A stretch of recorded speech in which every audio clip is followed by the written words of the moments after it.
warned us was going to happen under the Trump presidency. Don't you find it odd that it's happening right now under Biden's presidency? This is going to happen under Trump, but it's happening now under Biden. The hysteria was endless.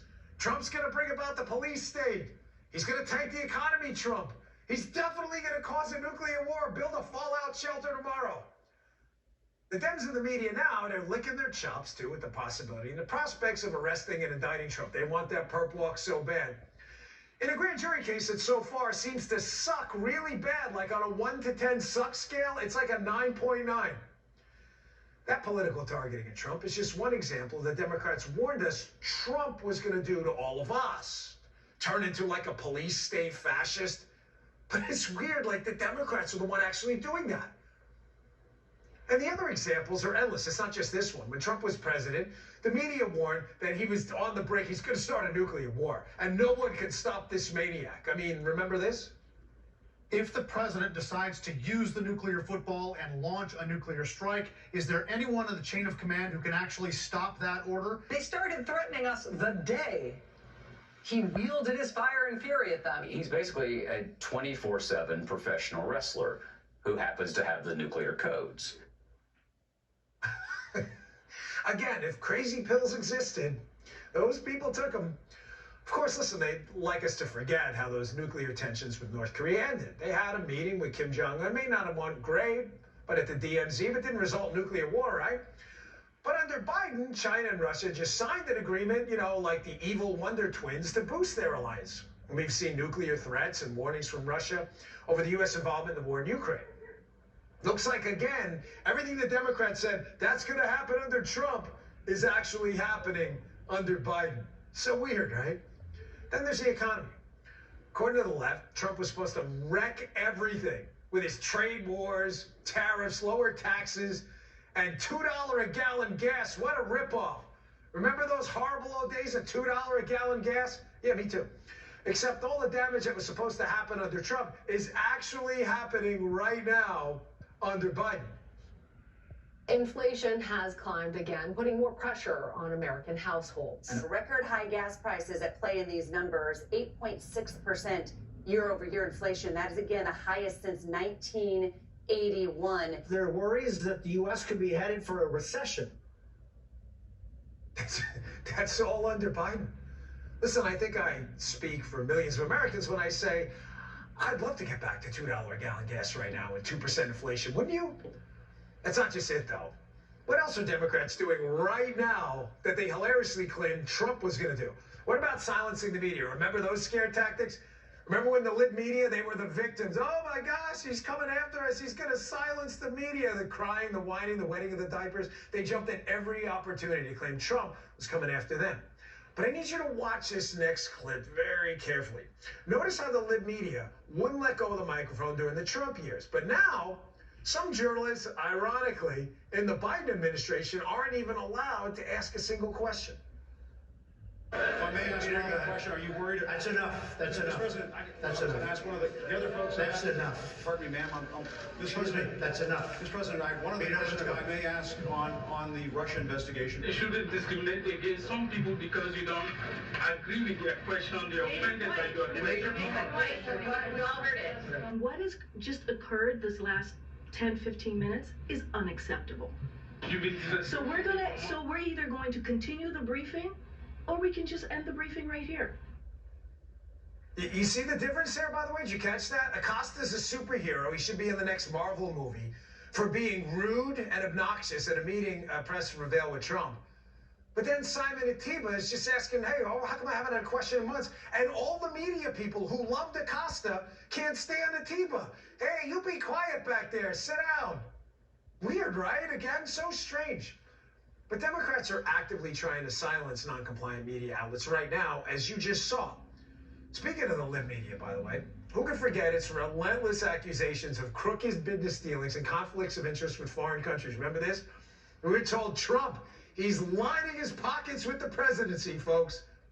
And then again, we learned about Hunter Biden. And I'm going to say, here comes the libs now. Here's the Hunter Biden whataboutism. Yes, sir, you are absolutely correct. What about the guy on tape with the hookers smoking the crack, selling his dad out? What about about that? Yeah, we are going to ask what about that every time. What about him cutting in 10% to the big guy? The big guy who the business partner of the deal, Tony Bobulinski, said was Joe Biden. And when Joe Biden was asked about wire transfers directly from communist China and affiliated organizations over there to bank accounts where his family may have had access, he said this. President Biden's business associate sent over $1 million to 3 of their family members. Any documents? That's not true. Dude, this is like, do you remember, I use the word dude deliberately. Remember the Beavis and Butthead from the 90s on MTV? The other kids approach? Whenever they got caught, they'd say, no, that was other kids. No, we saw you do it. That's the Biden approach. No, that was other kids who signed for those records. And now we find out when Biden was VP, the White House tried to crush the story in 2015. They're already doing what they accused President Trump of doing over and over.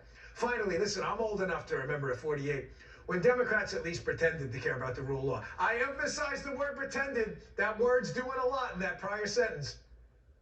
Back in 2017, 3 days before Trump was inaugurated, President Obama privately told reporters his number one concern would be politicizing law enforcement, telling Bloomberg, quote, if there's even a hint of politically motivated investigations, prosecutions, etc., I think you guys have to really be on top of that. Except the politicizing of law enforcement against Trump was already underway. They were spying on him, and it's still happening right now. We have major breaking news right now. The U.S. Justice Department has just named a special counsel in the Russia investigation. And now President Donald Trump has become just the 3rd president in U.S. history to be impeached. President Trump was impeached for a 2nd time yesterday, 1 week after the riot he was charged with inciting.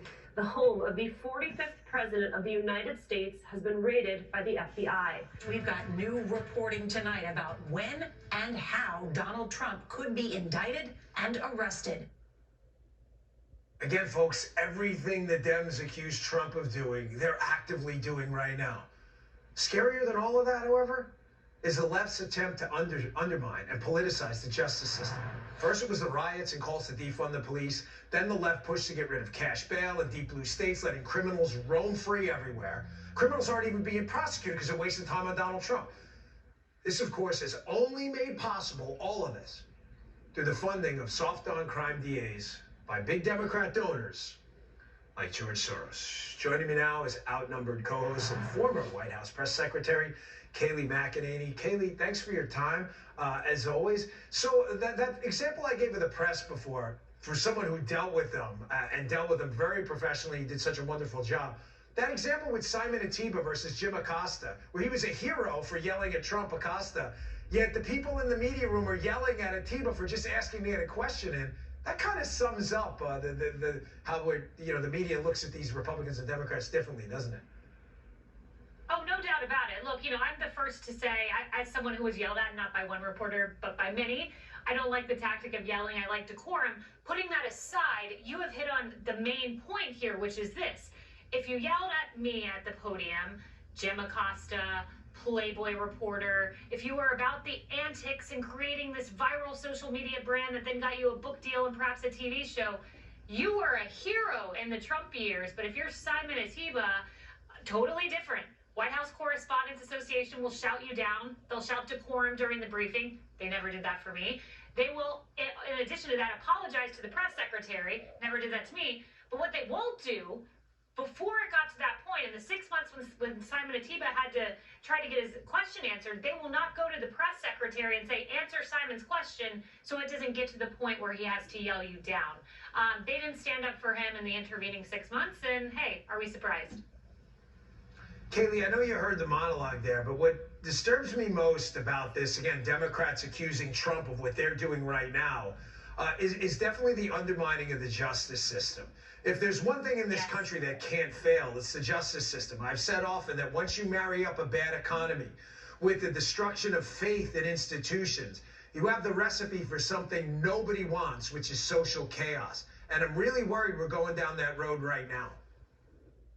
It is so troubling when, the liberal New York Times is at least honest enough to say we've talked to every legal expert out there and we can't find one example of a case in New York State being brought about a federal election, but yet you still want to bring the case because for Alvin Bragg, this is about one thing. It is about becoming a national figure that can then run for governor. Maybe he wants to be Time Man of the Year. I don't know, because you probably get that in a sick, twisted world that we live in. And last thing, his star witness, Michael Cohen, he's like the Alec Murdaugh of this case. He's a proven liar, just like Alec Murdaugh had the Kimmel video that just discredited him. We now have multiple documents discrediting Michael Cohen, and we're basing everything around this guy. It's really troubling when the justice system is working and operating like this. Yeah, I've been in court a lot within my prior line of work, and this may be one of the worst witnesses, credibility-wise, I've ever seen. Kaylee, thanks for your time. We appreciate it. Thanks, Dan. Coming up on Unfiltered, a dentist